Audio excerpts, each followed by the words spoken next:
사무엘하 18장 1절에서 15절.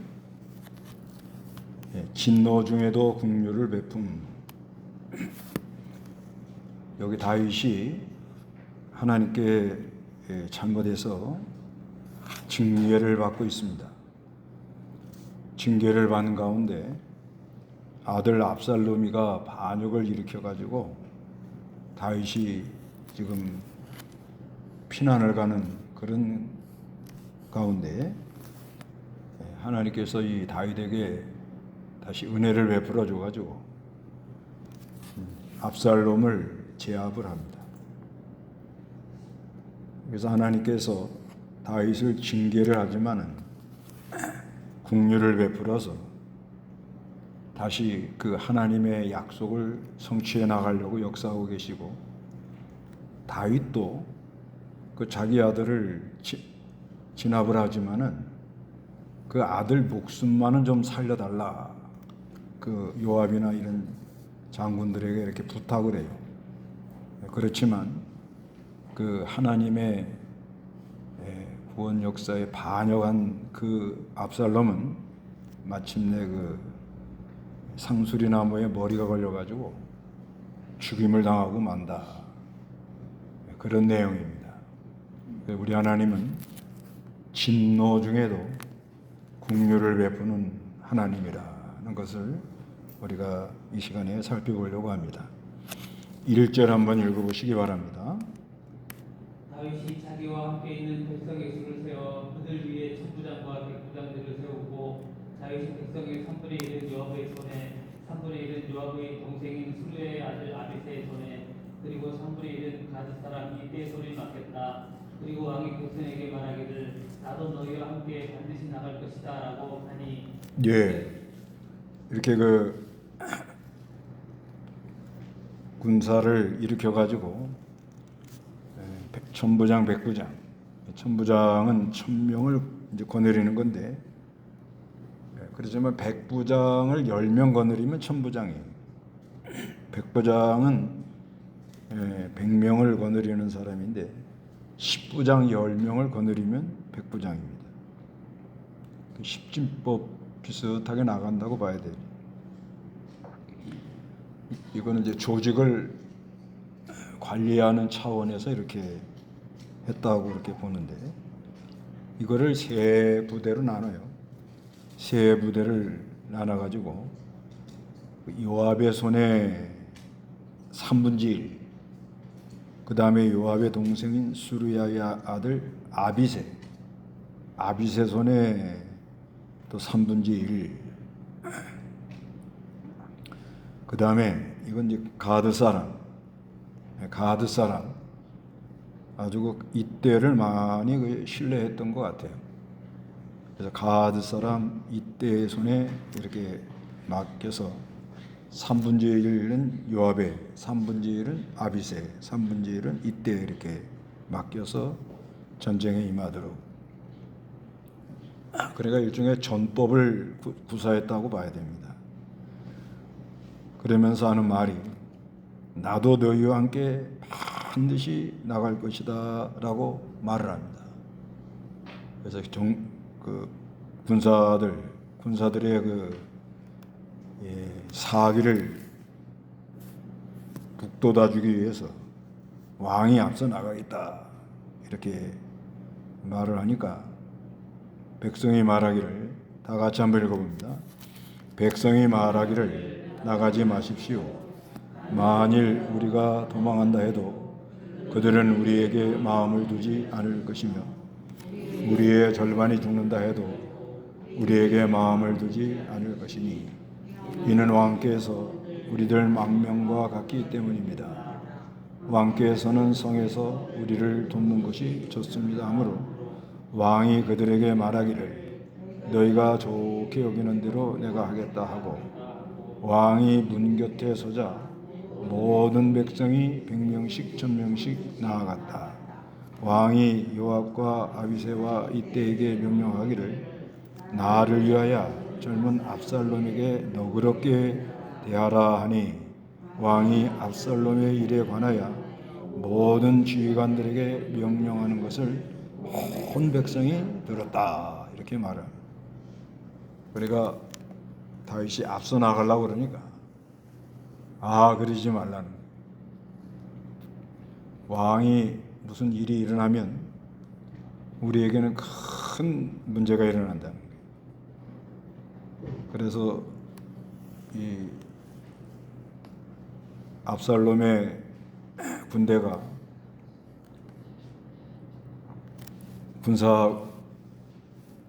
장군 군사들에게는 마음을 두지 않고 오로지 왕만 지금 죽이려고 하는 거니까.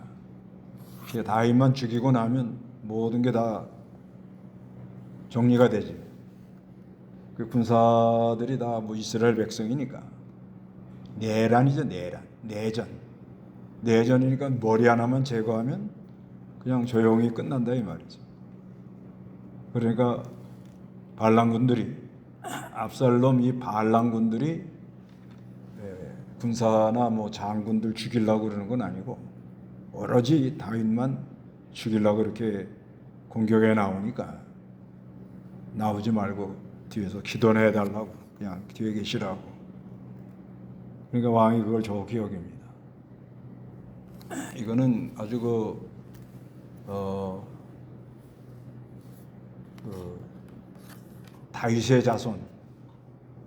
다윗의 자손에서 그리스도가 온다는 그 언약 성취를 위하여 다 죽어나가도 다윗은 죽으면 안 되는 거예요. 다 죽어나가도 다윗은 죽으면 하나님의 약속이 이게 성취가 안 되잖아요. 그래서 이런 말을 했다고 봐야 돼요. 그렇기 때문에 하나님께서는 그 어떤 약속을 해놓고 그게 이루어지게 하기 위해서 모든 걸 다 이렇게 동원해가지고 이렇게 나가고 있습니다. 그런데 다윗이 지금 징계받는 중이에요. 징계받는 중인데도 백성들이 이런 말을 하는 거예요. 백성들이 이거 다 알 거 아닙니까 지금. 우리아의 아내 바세바를 범했다는 거, 우리아를 죽였다는 거, 이것도 다 알고요. 그 결과로 지금 아들이 이렇게 반란을 일으켰다고. 그러면 지금 다윗 입장에서는 뭐예요? 어떤 변명을 해도 변명이 안 되는 상황인 거예요. 이거예요. 어떤 얘기를 해도 백성들이 수긍이 안 되는 거예요. 그런데 다윗 왕이 죽으면 안 된다고, 왕이 나가면 안 된다고. 이거는 하나님의 무슨 특별한 역사가 있었기 때문에 이게 가능하지. 오늘날로 말하면은 교회 인도하는 인도자가 음란죄 지어가지고 징계를 받으면서 자식이 반역을 해가지고 막 뒤집어 엎고 난리가 나면 교인들이 얼마나 그거를 받아들이겠어요. 거의 그건 뭐 음란죄에다가 살인 교사에다가 그건 뭐 감옥에 가겠죠. 감옥에. 거기다가 아들이 다 뒤집어 엎어버리고 이렇게 나가는데, 그런데 백성들이 왕을 보호해야 된다 이런 말이 쉽게 나올 수가 없는 거예요. 이건 하나님의 특별한 무슨 하나님께서 약속한 이 다윗의 자손에서 그리스도가 온다는 그 약속 때문에 하나님이 뭔가 이렇게 감동을 줘가지고 그렇게 역사했다 하고만 그것밖에 답이 없는 거예요. 인간적으로 보면 이런 말을 할 수가 없다니까요. 그렇죠. 지도자 중에 어디나 이 지도자, 이 리더가 아주 중요하죠. 리더가. 오늘날도 교회 그 리더, 목사, 이 교역자, 전도사들, 이거 하나 한 번 신실한 사람 나오면은 교회 하나는 잘 세워 나갈 수가 있어요. 여기 그 왕 한 분이 누구하고 비슷하다고요? 10,000명. 우리 10,000명이 다 죽어도 왕이 살아있으면 된다는 거예요. 그러니까 오늘날로 말하면은 하여튼 어떠한 어려움이 오고 어떠한 일이 들어닥친다 하더라도 그리스도를 붙들면 산다 이 말이에요. 그리스도. 왕을 하나 모시면 되는 거예요. 누구요? 우리에게는 예수 그리스도예요. 아무리 어려운 일을 만나고 뭐 별일을 다 당하고 뭐 죽을 고비를 넘기고 반란이 일어나고 이런 험악한 일을 당해도 예수 그리스도를 모시고 있으면 하나님께서 이렇게 어떤 은혜가 있어요. 특별한 역사를 일으키는 거예요. 백성들이 이런 말한 건 이건 보통 말이 아닌 거예요. 여러분 같으면 수긍이 되겠어요? 그러고도 그 목사가 그렇게 문제가 많은데도 잘 우리가 모시자고 있으면 교인들이 복을 받죠. 근데 대개는 불가능한 일이에요. 그런 교회도 있긴 있습니다. 목사가 어떤 문제를 일으켰는데도 장로들이 다 모여가지고 우리가 잘 보필을 못해가지고 저렇게 어려움을 당하니까 다 우리가 근신하고 잘해서 잘해보자고 이래가지고 그런 교회는 다시 일어납니다. 벌써 그 중심이 되어 있잖아요, 사람들이. 근데 대개는 인도자의 어떤 문제가 일어나면은 대개는 다 신란하고 뒤에서 다 좀 수근수근거리고 뭐 그럴 수밖에 없죠. 그래도 지도자가 어떤 일을 만나도 예수를 모시고 나가면 살 길이 열린다. 여러분도 아무리 어렵고 힘든 일을 만나도 예수 한 분 모시고 나가면 모든 게 해결될 거다. 이렇게 믿고 나가시기 바랍니다. 그래가지고 여기 뭐라 그러는가 하면 나를 위하여 5절에 그러잖아요. 왕이 요압과 아비새와 이때에게 명령하기를 나를 위하여. 누굴 위하여? 나를 위하여가 누구예요? 다윗.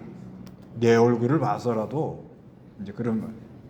내 체면을 봐서라도 젊은 압살롬에게 어떻게 너그럽게 대하라 하니 왕이 압살롬의 일에 관하여 모든 지휘관들에게 명령을 하고 백성이 그걸 다 들었다는 거예요. 그 아들이 그렇게 난리를 쳐도 반역을 해도 아버지는 뭐예요?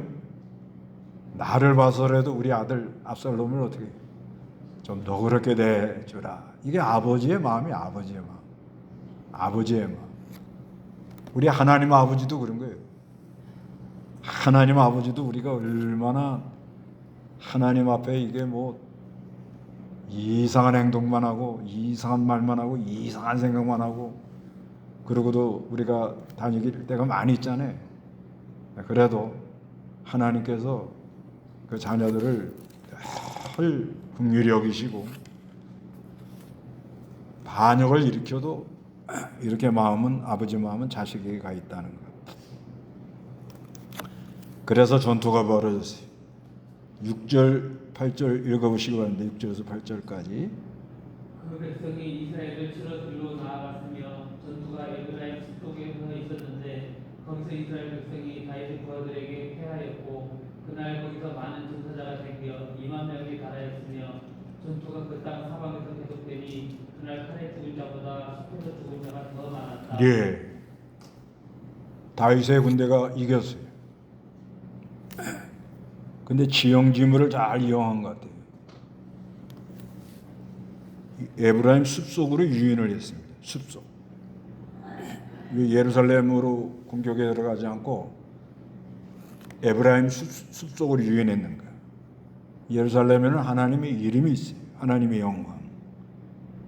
그래서 에브라임 숲속으로 유인을 했는데 거기서 지형지물을 잘 이용해가지고 압살롬의 군대를 다 처음부터 뚫렸습니다. 전사자가 몇 명이? 2만 명이 죽었어요. 근데 그날에 칼에 죽은 자보다 뭐예요? 숲에서 죽은 자가 더 많아요. 시험집을 어떻게 되겠지 몰라도 하여튼 그 숲속에 들어가서 막 찢기고 그래갖고 많이 죽었다고 그래요. 그런데 이제 9절부터는 압살롬이 죽은 내용이 나옵니다. 압살롬. 9절부터 다 같이 한번 읽어봅니다. 압살롬이 다윗의 부하들과 마주쳤는데 압살롬은 노새를 탔으며 그 노새가 큰 상수리나무 울창한 가지 밑으로 지나갈 때에 그의 머리가 상수리나무에 걸려 공중에 매달리게 되니 그가 탔던 노새는 빠져나가 버렸다. 어떤 사람이 보고 모압에게 알리기를 보십시오. 압살롬이 상수리나무에 매달린 것을 내가 보았습니다 하니 요압이 자기에게 보고한 사람에게 말하기를 보아라. 내가 어찌하여 그를 쳐서 땅에 떨어뜨리지 아니하였느냐. 그리하였으면 내가 은 10개와 허리띠 하나를 내게 주었을 것이다 하고 말하므로 그 사람이 요압에게 대답하기를 은 1000개를 제 손에 받는다 해도 저는 왕의 아들에게 손을 대지 않을 것이니 이는 우리가 들은 대로 왕께서 장군과 아비새와 이때에게 나를 위하여 젊은 압살롬을 보호해라 하고 명령하셨기 때문입니다. 압살롬이 어떻게 죽어요? 상수리나무에 뭐예요? 머리가 걸려가지고 나귀는 빠져나가서 어떻게 해요? 대롱대롱 매달렸다가 붙들린 거예요. 이 머리가 얼마나 멋있었는가. 사무엘하 14장 26절 그의 머리털이 무거워서 그는 매년 연말마다 자기 머리를 깎았는데 머리를 깎을 때 그의 머리털을 달아보면 왕의 저울로 200세겔이었다. 예, 머리털이 어떻게 해요? 머리를 굉장히 남자가 꾸몄는가 봐요. 길게 해가지고 아주 뭐 그래가지고 매년 연말마다 자기 머리를 어떻게 해요? 깎았는데 머리를 깎을 때 그 머리털을 달아보면 왕의 저울로 200세겔이나 된다. 아주 뭐 머리를 이건 뭐예요? 자기를 많이 아주 드러내는 무줄한 그런 꾸미는 그런 스타일인 거예요. 그러니까 여기서 한 가지 우리가 생각해 볼 건 뭐냐면 자기의 그 아주 자랑하던 것이 어떻게 해요? 올무가 된다 그런 말이에요. 아주 잘 뭐 그냥 머리 멋있게 해가지고 그런데 그게 뭐가 됐어요? 올무가 돼가지고 꼼짝없이 죽게 되었다 이렇게 말씀하고 있는 거예요. 그러니까 뭘 자랑하면 안 돼요. 자랑하면 반드시 그게 뭐가 되는 날이 와요? 올무가 돼가지고 고생을 치르는 날이 온다는 걸 우리가 늘 알고 뭐 머리 짧아도 괜찮아요. 머리가 좀 헝클어져도 괜찮아요. 하여튼 사람이 중심이 바로 되는 게 중요해요. 뭐를 뭐 여기다 뭐 그냥 훅가시를 넣어가지고 뭐 바람을 넣어가지고 뭔가 그냥 아주 자기 장점을 드러내려고 아주 하다가 결국은 그게 올무가 돼가지고 비참한 길로 가고 말았다는 것입니다. 근데 여기 왜 이렇게 걸려서 이게 상상을 해보세요. 아니 막 낙이 타고 달려가는 거 아니에요 지금요? 막 달려나가는데 그 상수리 나무를 왜 못 봤을까요? 나귀가 너무 또 크나요? 작달막한데 나귀가 그러잖아요. 노새 얼마나 합니까? 예? 사람이 올라타면 다리가 닿을 정도 되는 게 노새인데 그거 타고 뛰다가 글쎄 상수리 나무 가서 탁 이게 또 노새는 빠져나갔어. 그러니까 어떻게 해요? 대롱대롱. 야, 그게 인생이 그렇다는 거예요. 아무리 큰 소리를 치고 아무리 뭘 해봐도 그럼 하나님이 왜 이렇게 했느냐? 그건 왜 그래요? 하나님이 다윗에게 한 약속 그게 성취하려고 그러는 거예요. 그러니까 아무리 머리 좋은 아히도벨이가 지략을 계략을 만들어도 그게 안 되는 거예요. 아히도벨은 벌써 안 거예요. 아하, 압살롬은 오래 못 가는구나. 벌써 아는 거예요. 오늘날로 말하면 우리가 이 언약에 참여한 사람, 언약에 참여한 사람과 언약에 참여하지 못한 사람의 차이라고 이렇게 보는 거예요. 오늘날로. 언약에 참여하는 사람은 뭐냐? 예수 믿는 사람. 예수를 믿는 사람. 예수를 믿는 사람은 뭐예요? 그의 말씀이 자기에게 딱딱 맞는 사람. 그런 사람은 다윗처럼 거의 지금 뭐 징계를 받아가지고 집안이 다 폭삭 주저앉는 지경 아니에요 지금요? 이 정도 되면 일어날 집이 별로 없습니다. 아니 간음죄를 졌지, 살인 교사했지, 또 뭐예요? 다말, 자기 아들 딸 다말 암논한테 강간당했지, 암논 죽었지, 압살롬이 반역했지. 이래 가지고도 얼굴 들고 얼굴 들고 다닐 집이 몇 개나 되겠어요. 여러분 같으면 교회 나오겠어요? 남사스러워서 나와요? 못 나와요. 그 정도 믿음만 있으면 인정해 줍니다. 뭐 어떤 일을 뭐 어떤 수치를 당하더라도 그냥 당당하게 나가는 거예요. 그냥 그걸 뭐라고 그래요? 믿음이라 그러는 거예요. 뭘 믿어요? 뭘? 언약. 하나님이 내 하나님, 내가 하나님 백성. 하나님이 약속한 걸 반드시 지키는 분이다. 이걸 믿고 조금도 위축되지 않고 반드시 하나님의 영광을 스스로 지킨다. 내가 잘못한 건 잘못하고 회개하고 그것까지 다 뻔뻔하게 나가는 건 아니다. 시편에 보면 자기가 죄를 지은 것 때문에 침상에 뭐예요? 요가 뜨도록까지 눈물을 하고 회개를 해야 되는 거예요. 하나님 앞에 나가서는 그렇게 회개하지만은 그래도 하나님의 약속을 믿고 나가는 그 약속을 믿고 나가는 사람은 성경대로 하는 게 편한 거예요. 성경대로. 언약을 믿는 사람은 성경대로 할 때 아멘이 되는 거예요. 성경을 들으면 아멘이 되는 거예요. 그런 사람은 기가 막힌 운동에 빠졌다가도 어떻게 해요? 하나님이 살 길로 열어주더라는 거예요. 이게 다윗이 그렇잖아요 지금요. 그러나 압살롬은 이건 뭐예요? 이거는 반역을 일으킨 거예요. 뒤집어 엎으려고. 그것도 아들이야 아들. 그런데 하나님이 약속한 그 아들이 아닌 거예요. 누굴 약속했느냐? 하나님은 다윗 다음에 솔로몬이잖아요. 솔로몬. 근데 압살롬이 언약을 이어받을 아들 같았으면은 이런 일을 안 당하죠. 그 압살롬도 엄밀히 말하면 다윗의 아들이야 아들. 그런데 아들인데도 하나님이 뭐요? 약속한 아들이 있어요. 약속한. 그냥 아들이라고도 내가 한다고 되는 게 아니라는 거예요. 이게.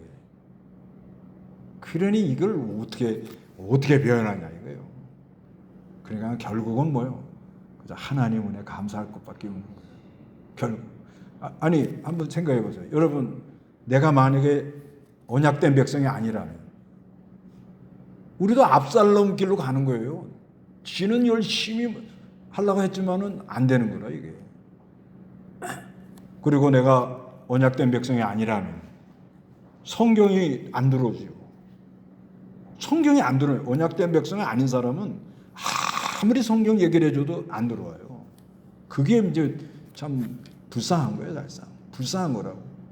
그런데 언약된 백성은 하나님의 언약이 있는 사람은 거룩한 영이 역사하기 때문에 성경을 얘기해 주면 성경이 자기의 그 약속, 성경이 구약 신약, 구약 하나님이 옛날에 예수가 오기 전에 약속한 거, 신약 예수가 오신 다음에 약속한 거, 그 약속이 나에게 딱딱 맞는 거예요. 그 약속대로 하는 것이 아멘이 되고 약속대로 가는 거예요. 차이가 그 차이밖에 없는 거예요.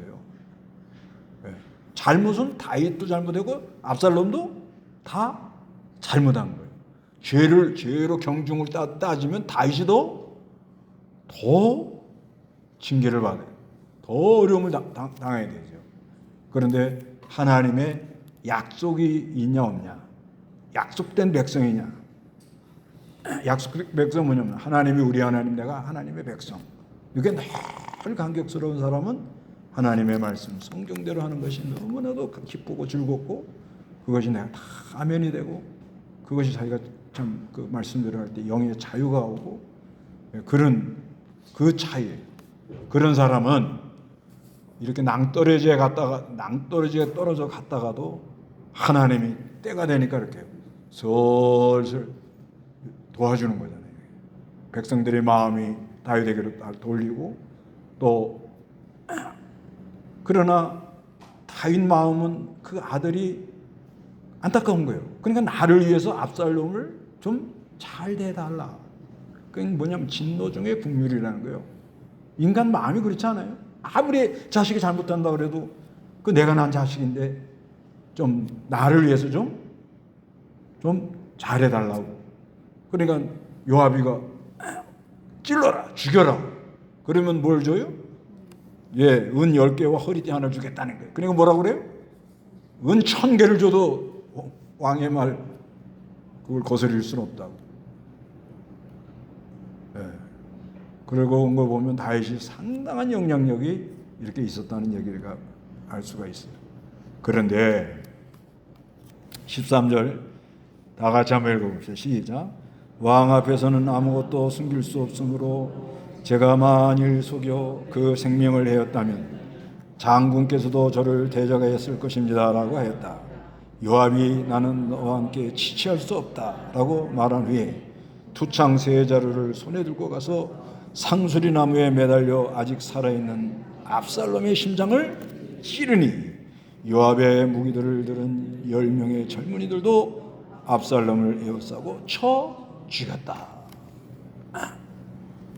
그래서 그 보고한 사람 보고 찔리면 상 줄 테니까 찔러라니까 못한다고.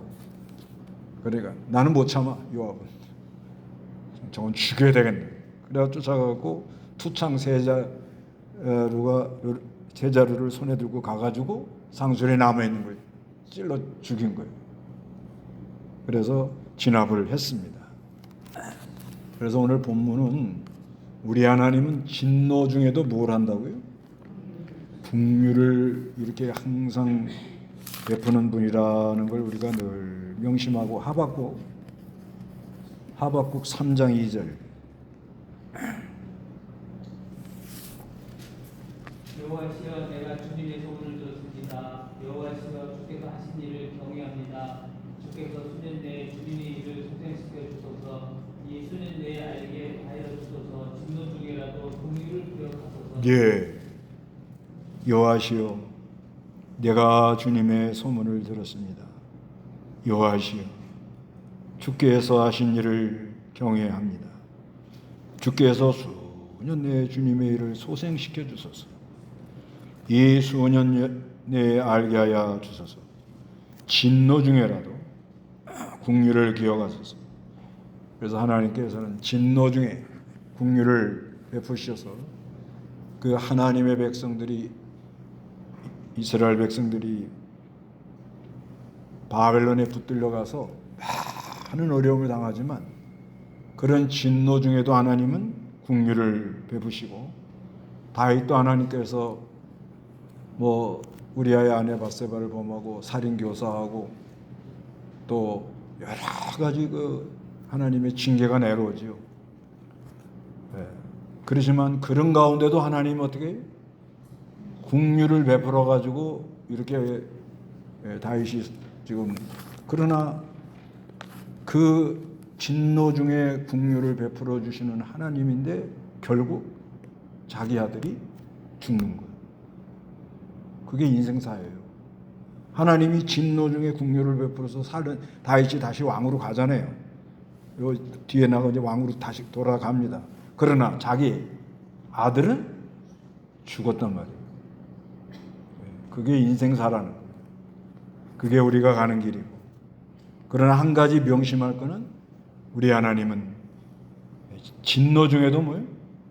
긍휼을 베풀어서 하나님의 약속을 스스로 성취해 나가는 그런 하나님이다 하는 것을 아시기를 바랍니다. 네.